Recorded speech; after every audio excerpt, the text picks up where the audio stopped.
Good afternoon, everyone. Welcome to today's webinar, Why eBlasting is Killing Your Business by David Barnes. Before we get started, I'll go over a few things so you know how to participate in today's event. You're listening and using your computer speaker system by default. If you'd prefer to join over the phone, just select telephone in the audio panel and the dial-in information will be displayed. You'll have the opportunity to submit text questions to David by typing them into the questions pane on the control panel.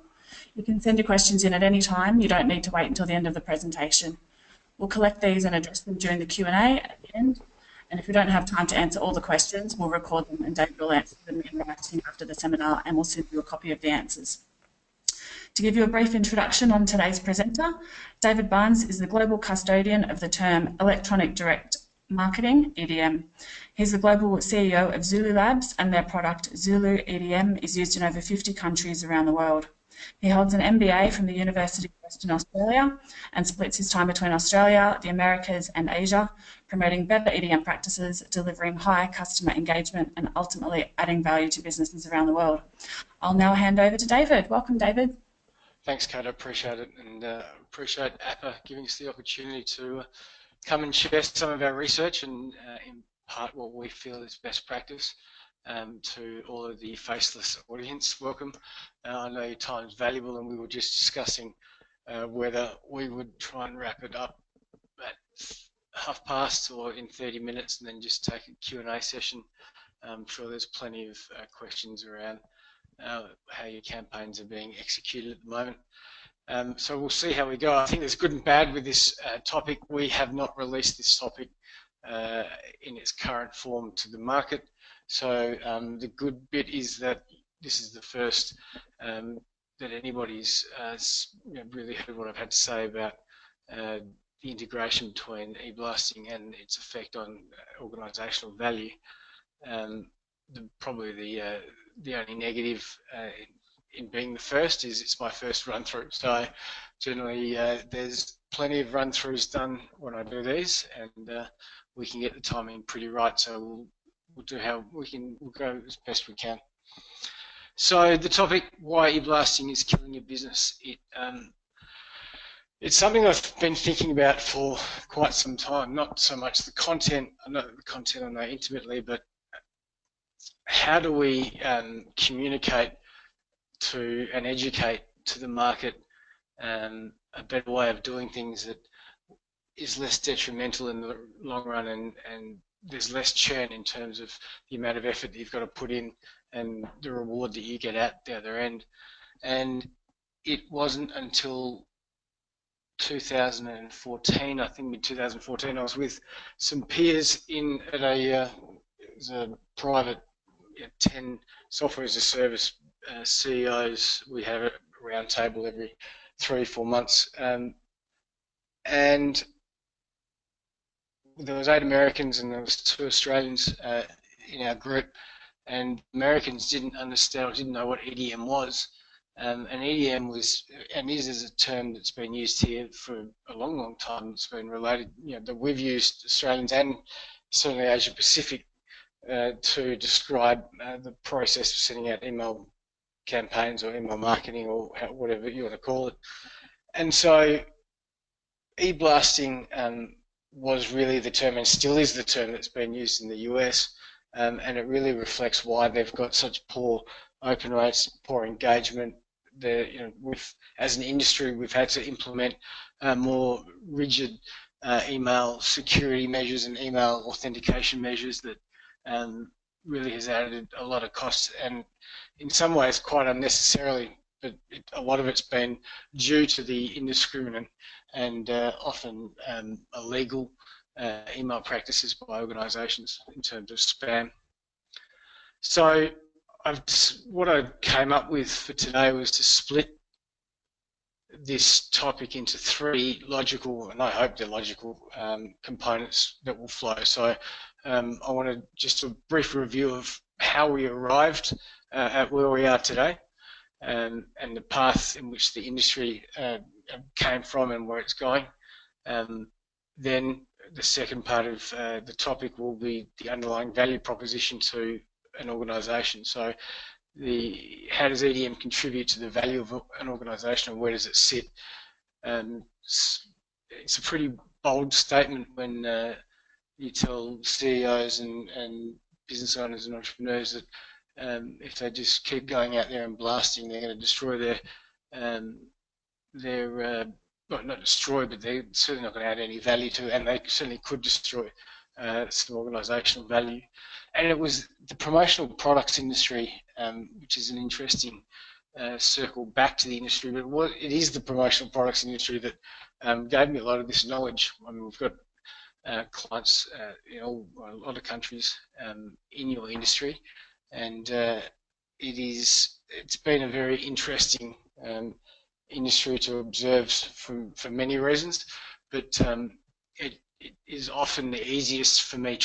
We're very strong in travel, we're very strong in promotional products, but both travel and promotional products are an industry that people understand in terms of the segments, in terms of the products and the offering and so forth. So some of the research that I'm showing you today and some of the case studies I'm going to talk about, I use generically across most of my presentations.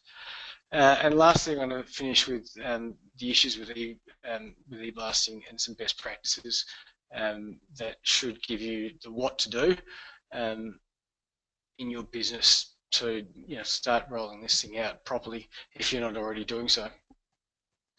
So I'm going to start with, well, I've started, but the next slide, we're going to just move on to a video. This is where we could have some technical fun, but I think we should be right. This video is an overview of electronic direct marketing. It's not the definition that we defined some time ago, but I think it gives you a bit of an understanding without having to listen to me the whole time as to how we've defined EDM and what is now being adopted as a discipline in different parts of the world. Electronic direct marketing, or EDM, is more than e-blasting and ad hoc email marketing. EDM is a strategic and consistent process of building and refining a marketing database with the purpose of communicating on a one-to-one basis to subscribers via personalized and targeted emails, text messages, and on occasion, direct email.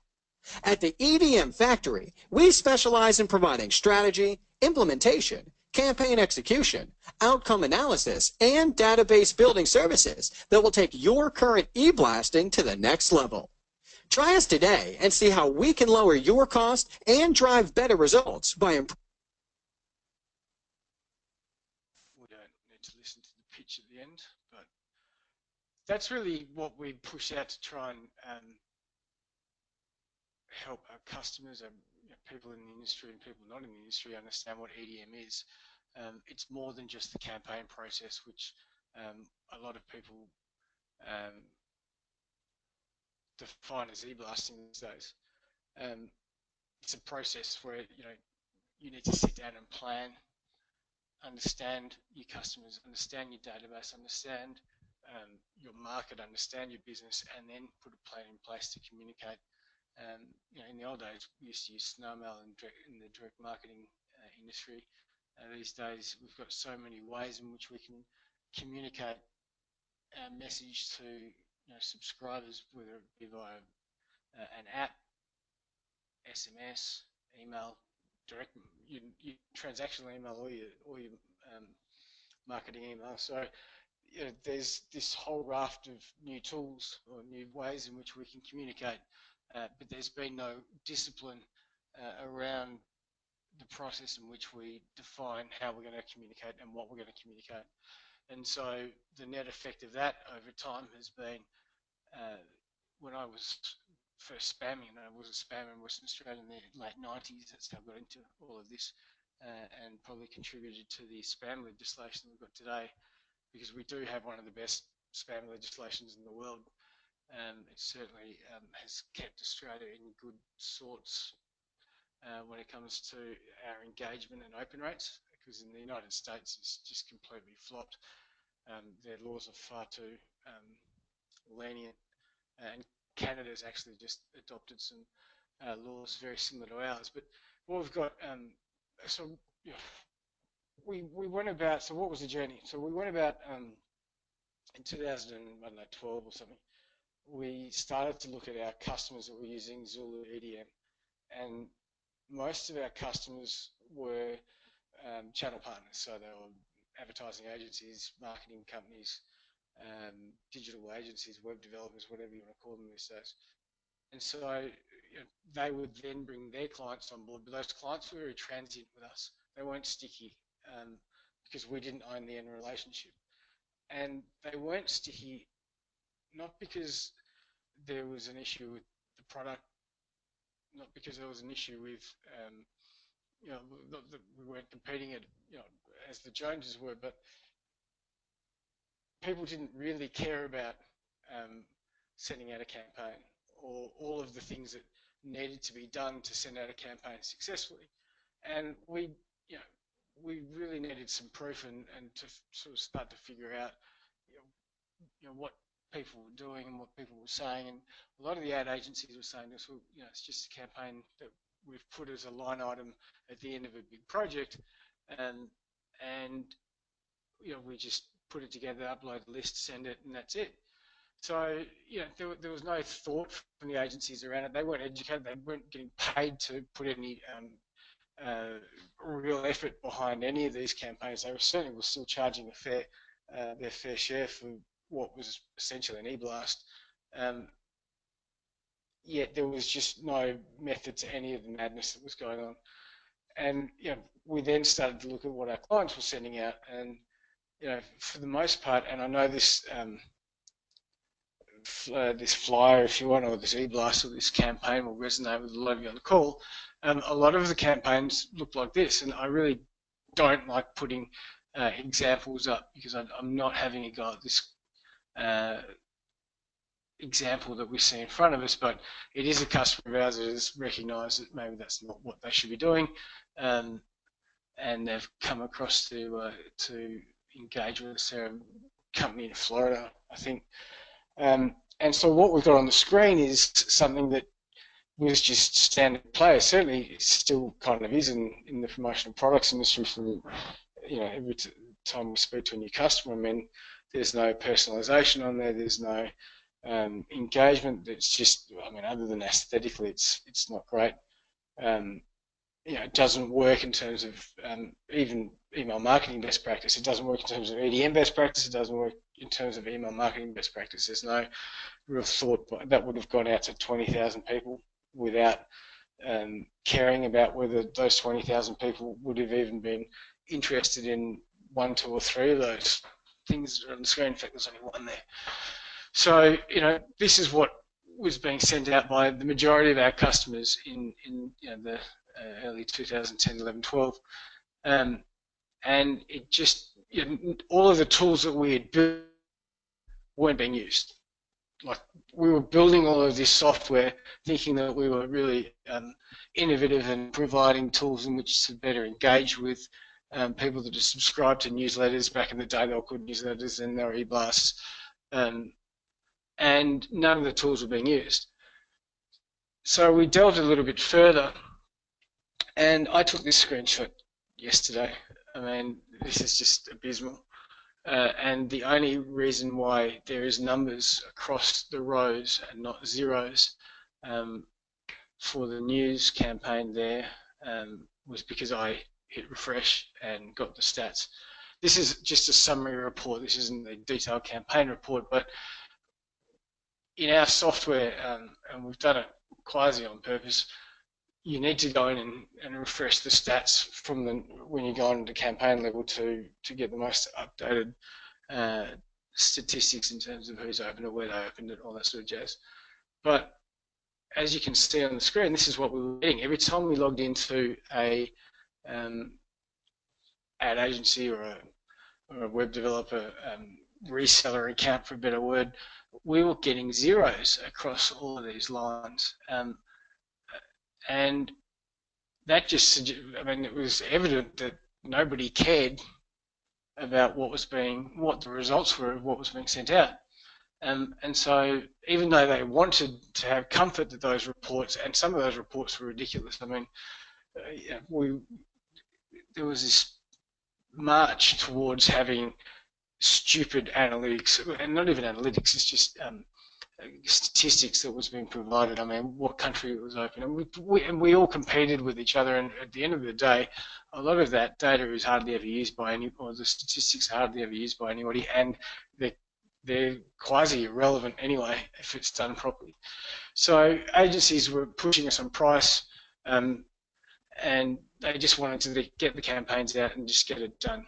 They overcharged for their creative, and in fact, often they were just simply uploading a list, blasting it, and they wouldn't care, as you can see, about any of the results. But more importantly, they didn't care about the list. And this is a fundamental issue in the thought process around where that value chain starts. The e-blasts are often a headache tacked onto a huge project such as a television campaign, outdoor advertising, a website. And so, this list they had to get, upload it, blast out. Often they would do one, maybe two, and that was it. The list would, they'd either delete the count, or we would have, often, because the customer would, let's say, I don't know, it was RSC. RSC would engage the agency, provide the list would go into the system, come back out with little, and often it didn't come back out. We would have to prompt the agencies to start taking the data once the campaigns were finished. And there was no ongoing strategy around any of this. So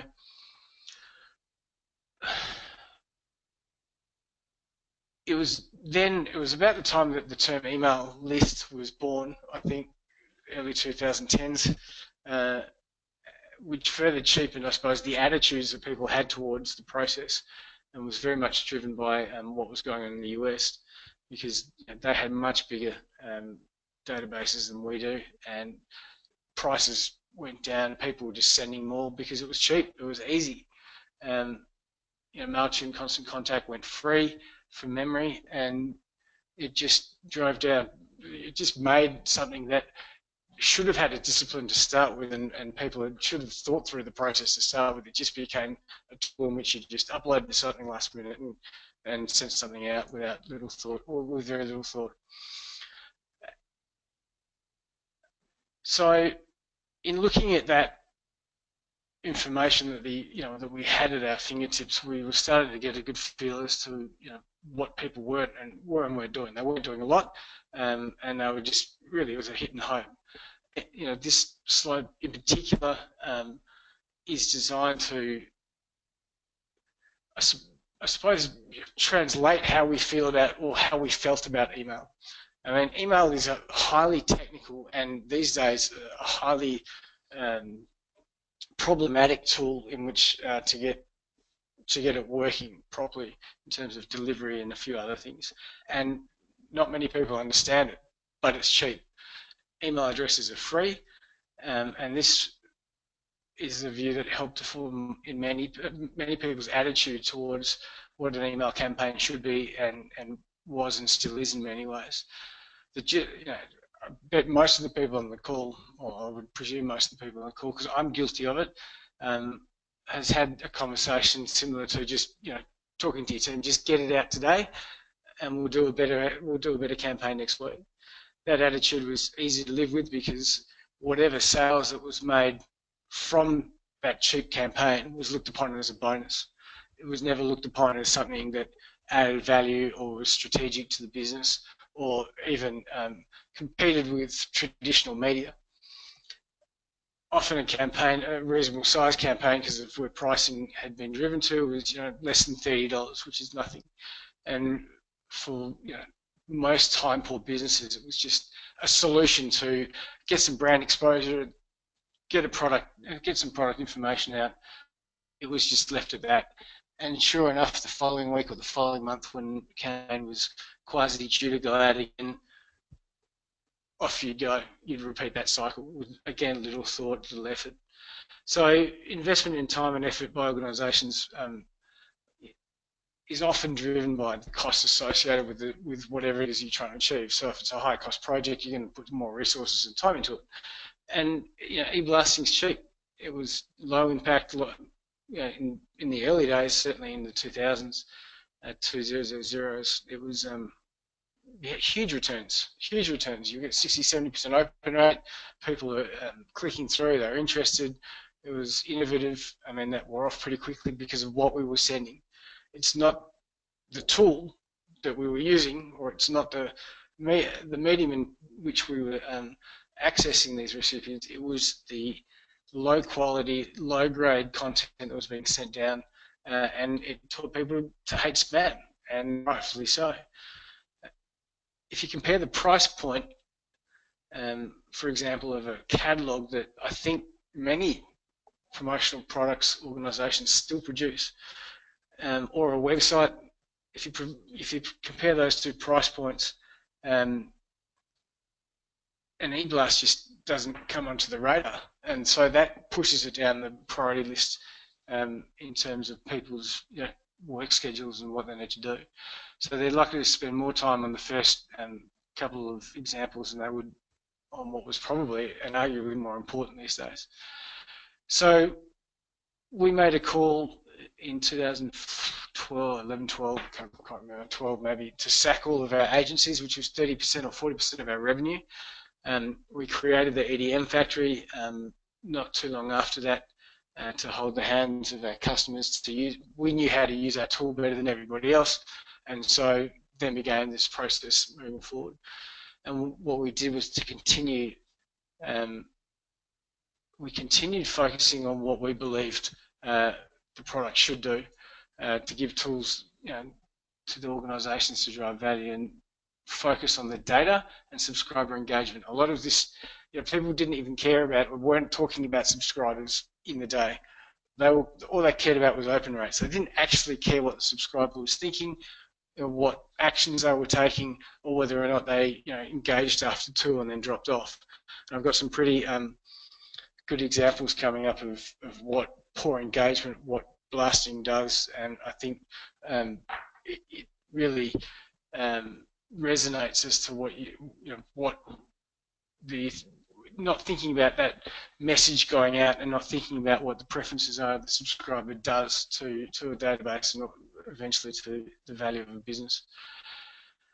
So the second section, and this is for, well, I suppose everybody on the call, I presume most of you are small business owners like myself, and we produced this video to, I suppose, just talk about the touch points that, and explain the areas in which EDM adds value to a business, and things in which, they're just points in which we can reference monthly or quarterly or whatever it is you need to do, just to make sure that you're on track. So bear with me.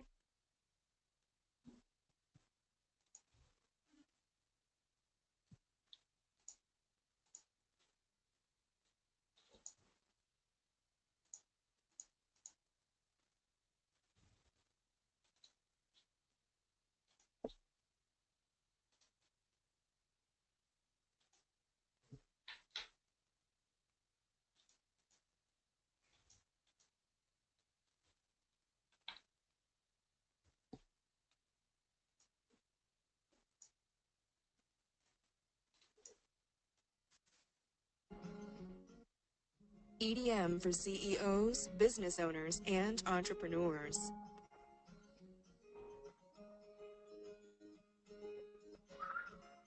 Electronic Direct Marketing, or EDM, supports a business in terms of sales and brand building. CEOs, business owners, and entrepreneurs should be aware of this cost-effective and vital marketing discipline. Being at the top of your organization, you need to know the following. Indiscriminate e-blasting is no longer acceptable. It will destroy your client relationships and devalue your marketing database. A well-nurtured and targeted database will increase your organization's value.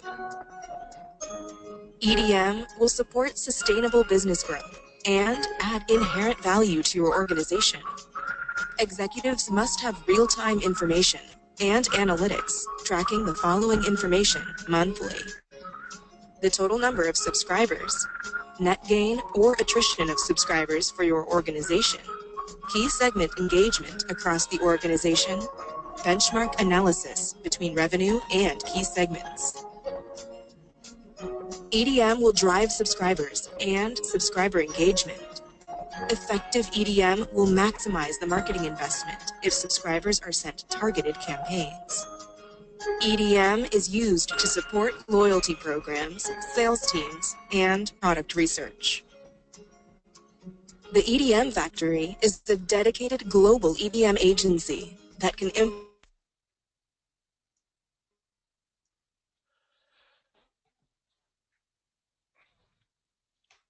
Now I've played that video and I'm presuming my mic's back on as it needs to be. I just want to put, I probably should have said this before the video started, I just want to get you thinking about how we've morphed, or how we need to morph from just sending out a campaign to a sort of free email address or a blast of free email address, to what we should be thinking and what value we should be attributing to the process. A lot of organisations, or a lot of people in marketing and people that are doing campaigns will say this: team, let's send a blast out to the large list this week. We have a new product to promote. If you change those words with team, let's get a campaign ready to send to our marketing database with a different message for high value customers, you are replacing words with phrases that I suppose adds inherent value. If you talk about a database versus a list, most people will, I just got told to be a bit louder, most people will put more value or attribute more value to a database rather than a list. A blast versus a campaign, most people would attribute a process to a campaign, and a blast being something that's relatively ad hoc, and you haven't really thought through it. So just by changing the language around what your monthly or weekly habits are, you'll start to, or you'll see and realise the value that is sitting within that database. Most CEOs that I speak to and consult with on this, they understand that the database is valuable and the database is a critical component of their business, but a lot of them don't understand that it's more than the customer database. It's more than the transactions that go through from the financials. It is this process of moving people from one side of the database to the other, and I'll address that in the next couple of slides. When you're exiting or you want to sell your business, the top 4 dot points are pretty straightforward: profit, turnover, balance sheet, value of assets, growth over time. They're pretty basic sort of calculations, and you get a multiple on that. What I've learned from, in particular, the promotional products industry, is that the marketing and customer database is an asset that a lot of people that will look to buy you out or look to acquire your business, or when, and hopefully it doesn't happen, but when if you ever go under, or it's a fire sale, a lot of people will come in and swoop on that database, and it's that database that adds in possibly 1, 2, 3 points in terms of a multiple on that sale. And if the database isn't nurtured, like this example I'm about to talk about, you're destroying that value of driving revenue, demonstrating the process around which you drive and sustain the revenue that's coming in. I mean, it is still, EDM is still, even done properly, is a far more cost-effective and far larger multiple in terms of returns in sales and profit than going out, and even Google AdWords is way more expensive. I mean, it's just ridiculous. There's no comparison, and outdoor advertising, TVC, etc. This I took from a ex-customer of ours. We kept the database because they asked us to do so. It's a friendly customer. It's a US customer. It's a promotional products manufacturer, wholesaler in the United States. And when they left us in 2011 or 11, they had, you'll see, they had 34,332 subscribers. When we consult, this is just a shot out of our analytics we don't like that line to grow excessively. It just shows that the engagement is yeah, you're losing interest in terms of your subscribers. So the red line is the line that you really need to worry about. The blue line is the total contacts in the database. When they left us at 34,332, I spoke to them last month, maybe. I think they'd moved to MailChimp, and this isn't about MailChimp, but it doesn't matter what platform you're going to use if you're going to blast. If you're going to blast, then this is what the net result was for them. They currently sit with 11,000 actual subscribers, down from 34,000 over 4 or 5 years. That's soul destroying. That is they send out product eBlast every day.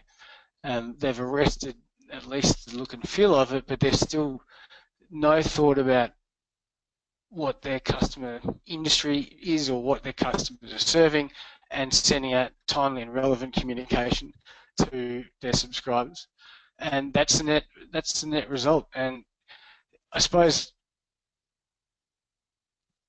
what really was, I have a lot of time for the owner of this business, and over time he's been very successful, but he came into that meeting knowing something was wrong, didn't know the right questions to ask, and when he heard that he had 11,000 subscribers and confirmed with me that they had 34,000 when they left, you could hear it in his voice. He knew what that meant. That you can't build, he's in a dedicated space, he's in a vertical industry. You cannot go and rebuild 20-odd thousand subscribers that essentially were customers or are customers. Even in that time frame. You could hear it in his voice when he found the number, and that has, if I was going to go and buy that business and look at that deterioration of subscribers over time, I would be discounting that out of oblivion, because the forward booked revenue that I would be looking at off that, I would be pretty concerned if I was going to go and buy that business. And so, it is, whilst it's not one of the top line accounting factors as it comes into play, a lot of entrepreneurs and a lot of business people are starting to look at what the marketing database looks like, how well nurtured it is, what the numbers are, what the deterioration or in reverse the increase has been, and they're going to start to quickly figure out whether they've got something that's going to grow over time or shrink over time. And so we came up with a CEO checklist, and this is one of your takeaways from today, and the slides will be made available. But you don't need to do this monthly, but you need to have a pretty good handle on when you want to do this. Those of you that are sending out a campaign a week or more, which I rarely recommend, I've still got customers that do it, and it gives me a headache, only because I worry about them. But this, you need to figure out when you're going to implement some of the benchmarks and when you're going to look at these numbers. But as CEO these days, I think, especially of a small to medium enterprise, up to 500 maybe staff, should know the total number of subscribers that they've got in their database, or roughly at any one time, and whether they're gaining each quarter or each month in terms of subscriber numbers, or whether they're losing the subscriber numbers. And that in itself is a pretty key benchmark to whether you've put processes within your organisation in to track whatever subscribers you can get. And that sort of thing in a B2B business, which I think everybody's in on this call, maybe there's some B2C, but, and I'm going to leave business to consumer out of this because the laws are significantly different. But if you have somebody calling in and it is a price query on, I don't know, USB sticks, whatever, if you don't have processes wrapped around that to get the email address, get some details on that customer that are meaningful, that fit your segmentation strategy, and that comes up to number 3, then you've lost a golden opportunity. When we build spam compliant marketing databases for our customers, it's about $1 a record generally, but the quality of that, the actual cost of the end subscriber, I would probably put it probably $2 or $3 because it just says I've got network issues. So if I've dropped out, can anybody put their hand up, please? So the cost of the actual final subscriber, something that would be of value, would probably be $2 or $3. And so every time the phone rings, any time you're having a coffee with somebody, or you've got your sales team are out there meeting people, there has to be a process around collecting prospective data, because they're not customers yet, making sure that from all of the touch points in the business, whether it's your website, through a channel, whether it's through your call center, or whether it's just, like I said, through your sales team, or you having a coffee with somebody that's interested in your services or your products, that religiously has to be filtered back into the marketing database, into the EDM database. And you need an email, get a cell phone, and then have figured out what your key segments are that you want to know about this person. Are they going to be high value? What industry are they in? Whatever that you need to be able to provide them with value at the end of the day in terms of the communication should be gathered. And some of that doesn't need to be explicit. A lot of our segmentation that we do for our clients is implicit, is implied, and we imply that from various different activities that we do. Whether it's click-through, they clicked on an umbrella, well, maybe we can imply something from that click-through and segment that customer and send them something relevant to what they did. Whether you just listen to the customer that you're talking to and start to make some decisions as to where they fit. But the more information that you've got, the better the value that you can give to that recipient, rather than disengaging with them straight away. Remember, these days, your website is one of the things that is the brand ambassador for your business, and so is your campaigning. If your campaign's going out and I like pink shirts and you're sending me stuff on purple pants, and it's probably a really loose example, I could have done better, but I'm going to lose interest if you continually do that.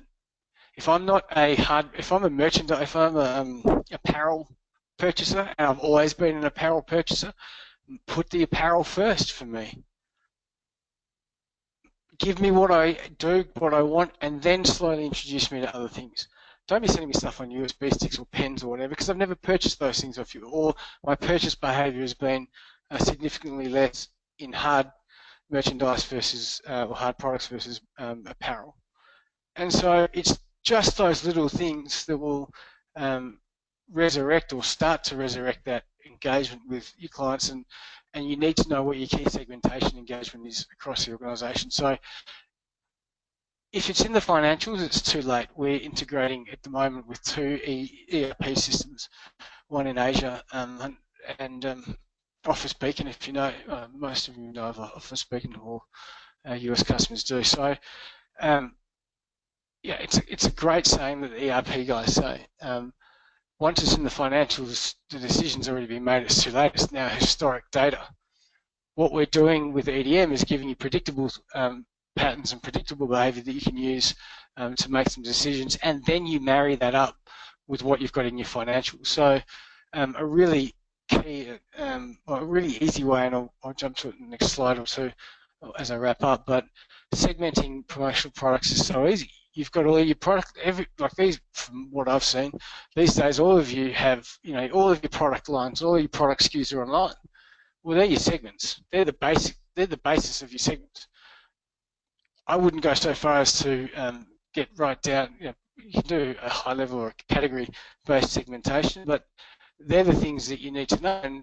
And if your marketing is showing that apparel is killing your hard merchandise and your financials are backing it up, well, you've now got some trends that you can sort of start to rely on.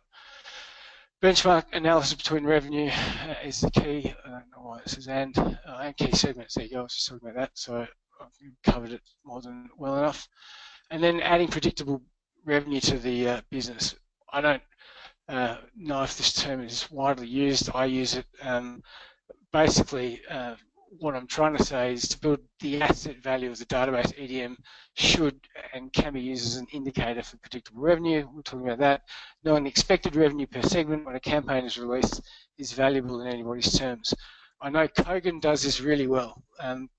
Ruz came and spoke to me many years ago, and I didn't want to send his volume, and I didn't like what they're doing, and I still don't. And my father just signed up for them the other day, didn't know about them, and they're sending an email a day, and it's killing. I just don't know how. Well, I mean, most people I know are unsubscribing. So they've worked so hard to get you on. They've paid the dollars to get you on as a customer, and they're just sending out indiscriminate campaigns every day, and they've got a transient subscriber base. But what he does do well on that is he looks at those numbers and he knows exactly what that predictable revenue looks like. Good campaigning will help you understand which channels receive the most inquiries or sales when a campaign sent. So you should know whether your phones are going to ring or whether your e-commerce site's going to tick over. And finally, EDM is a perfect tool to demonstrate how successful your organisation is in converting products to customers. And that's pretty critical. Everybody talks about the customer database. Not everyone talks about most people don't talk about what the rest of the database looks like. And that includes your prospects, your suppliers, and other various aspects. I'm going to quickly run this video. I'm running behind on time. And then I'm going to wrap it up. I've only got one more slide after this.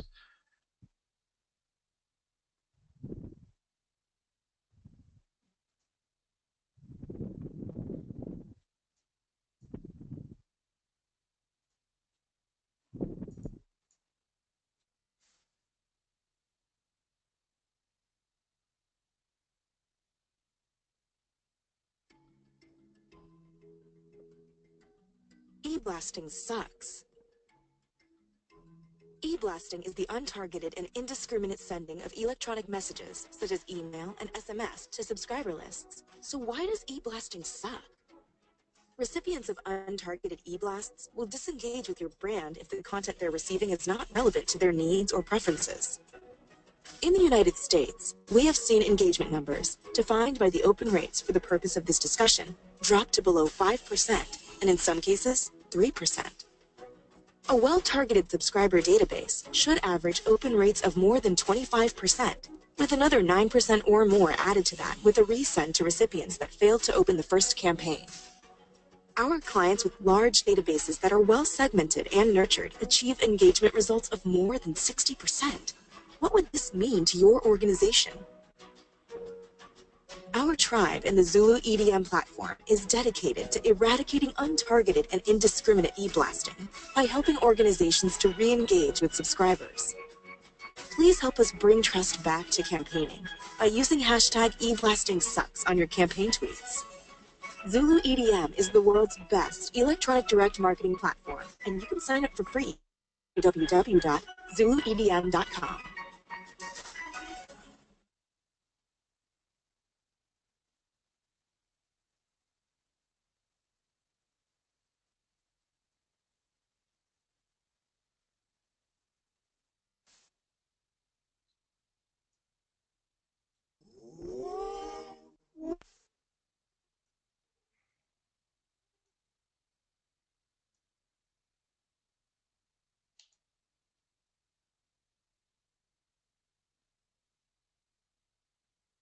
Are we back?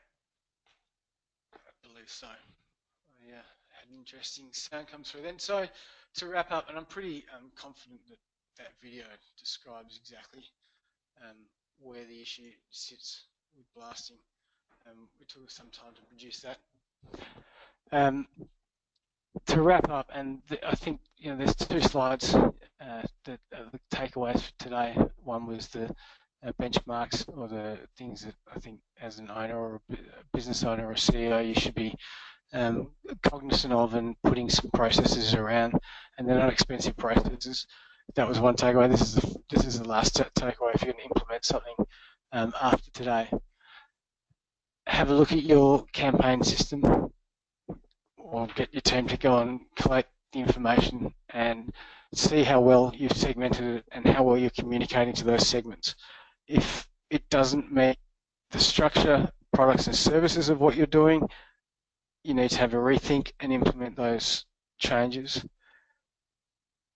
value to subscribers is the whole key and essence to EDM as to how I've defined it as a topic or as a discipline. If you're not engaging with your recipient, they will lose interest and hit the spam button. And more importantly, they lose trust in your business, they lose trust in whoever the person was that they dealt with at the start. Your brand is deteriorated and you will never be able to get them back. Once somebody unsubscribes, they're gone. It's finished. You can't resubscribe them. You would have to run a campaign of, sending out letters or calling people to get people to resubscribe, because there is no other way unless that person goes and does it. And why would they if you're not giving them value? Forward planning is essential.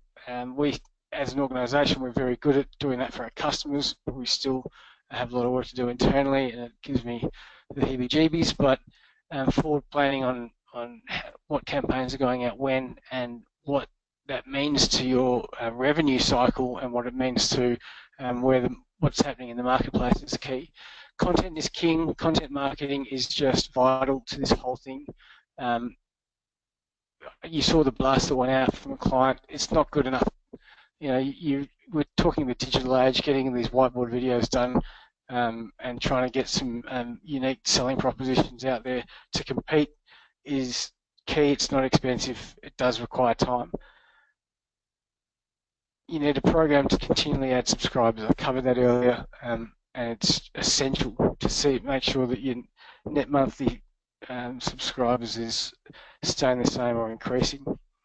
And then review the numbers against internal benchmarks. So not just getting the numbers that we were talking about before, but you need to have a look at them against what you want to, what you decide to be your internal benchmarks, and what you're going to be happy with, so that when you go and sell the business, or when you have discussions around the value of that business, or you just are looking at your P&L, or where you're going to go and make some more money, or trends, you've got that data there. You've got an understanding of what that means to the business and what it means to the key indicators in the business.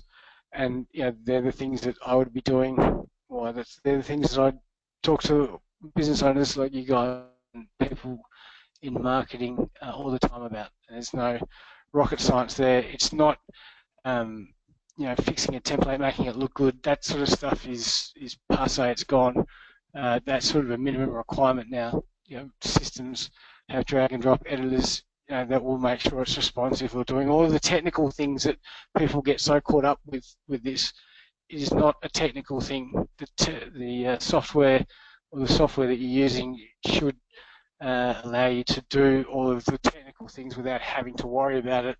You need to start thinking about this from a business and a marketing perspective, and more importantly, from a value add to the recipient. What's in it for them? I've gone way over time. I apologise, Kate, and I apologise to everybody on the webinar for going a little bit over time, but that was the risk of a new presentation. Peter Margetis is your contact if you would like any further information. I'm very excited to announce that we are in the second phase of rolling out our integration with Office Beacon. I don't know if Office Beacon has a big footprint here, but in the States it's fairly big.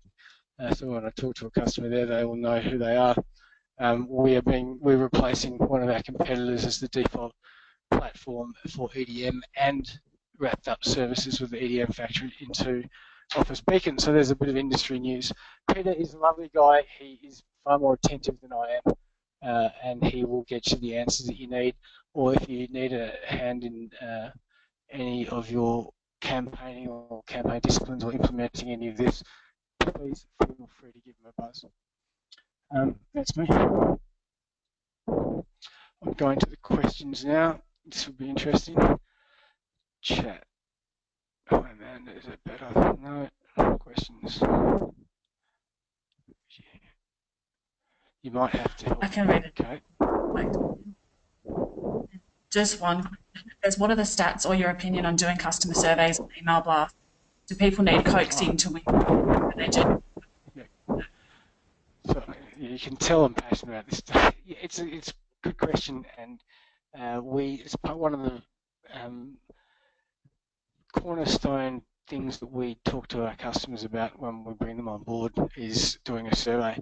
Whether it's a customer, I don't like customer service surveys because what you're doing is you're limiting the response to customer service to customers.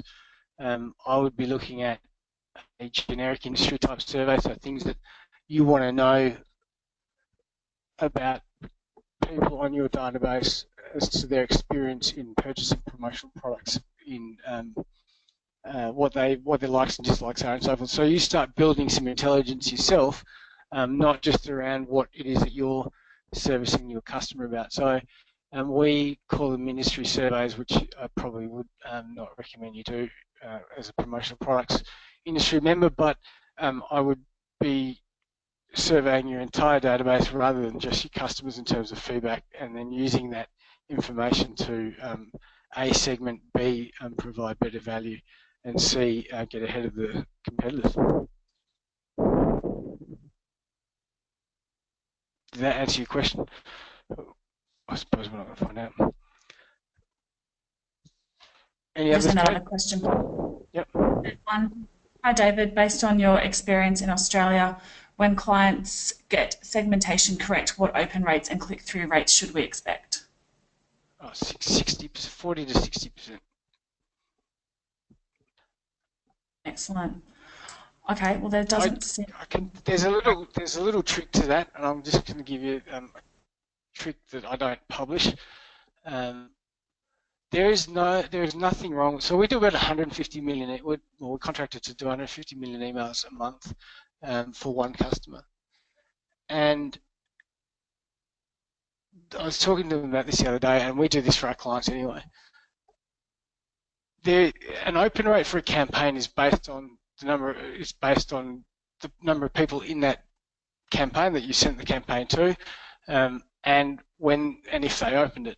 It's not cheating to resend the campaign to the unopens and have a slightly different subject line. That is still the same campaign going to the same database, but you will find, and it's a really interesting, if I was going to do something today and it's not strategic, I'd go and do this. Go and send a campaign, and preferably you come and sign up for our free version, which is great, and use our tool, but and experience the difference. But send it on a Monday. Let's use Monday. You can do whatever you like. Let's say you send it on a Monday. The following Monday, you resend the campaign, change the subject line, so just making sure you got this or something a little bit, to make it look like you've put in an effort to update the content or change it, but resend it on the following Monday to the people that did not open it, and of course less any unsubscribes and any bounce backs and stuff. So, and you'll be blown away with how many people open it the following week that didn't open it the first week, and you can combine those two figures together as the campaign open rate.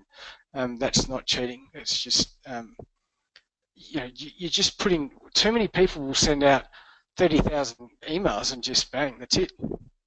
You kidding me? When we've got Zulu integrated with the CRM, like Salesforce or whatever pipeline deals, we send out 200 a day of the same. It's the same campaign, and we just index it through the database. I don't understand why people feel this need to go and send out 20,000 on Monday or Wednesday or 10 a.m. Like, can you process 20,000 orders? Why don't you spread it out and then treat that as the entire campaign, and just one of the emails within that being a send, or and you can start to look at the data slightly differently. Awesome. And then Justin's just asked, can you give any tips on helping with effective segmentation? I think I briefly touched on it at the start. You need the basics, and look, this stuff is all a component of direct marketing for me, and marketing 102, I suppose. But for me, products and services. Start with your products and services, and then look at your niche. And it's the niche that I didn't go into purposely today, because we do consult in this industry to, I don't know who's on the call, possibly people on this call, possibly not. And so our job is to go in and understand what their niche is or how they want to get the communication across and build that relationship and value with their subscribers. And so the easy part of the pie is doing products and services. So that's why I like travel and promotional products. Go to the website, you get it. Travel, you know, Asia, Middle East, blah, blah, blah. Leisure, corporate, whatever. People understand that as you know, pretty easy to get segments, and I like it as an example. You guys are really easy as well. I mean, you guys are very much, give me a promotional products company, high caliber, high caliber line, I should have put, there it is. So it's just a lay down is there to get this sort of stuff done. Oh, he's going to make a lie of me. So there, right there is product categories done. Is that too many? Possibly. But possibly not. I certainly don't go any deeper when it comes to that. I mean, across the top line here, he's got a apparel over there as well. So there's another series of segments. I don't know what all of this is anymore, but digital print obviously would be another one. All of these things are marketing segments for me, and all of them require thought. I mean, you guys have such a big industry and so much to do that you need to get this broken down into smaller size chunks to get, you know, the best results. Awesome. Okay, I think, well, that's it for the questions. So thanks, David, for a fantastic presentation, and thank you, everybody, for listening in. If you do have any more questions, either send them through to me and I can forward them to David or Peter, or just send them to me, I'll forward them on. On behalf of everybody of APPA and David, thanks for joining us and have a great afternoon. Thank you, I appreciate it. Have a good day. Thanks, Kate.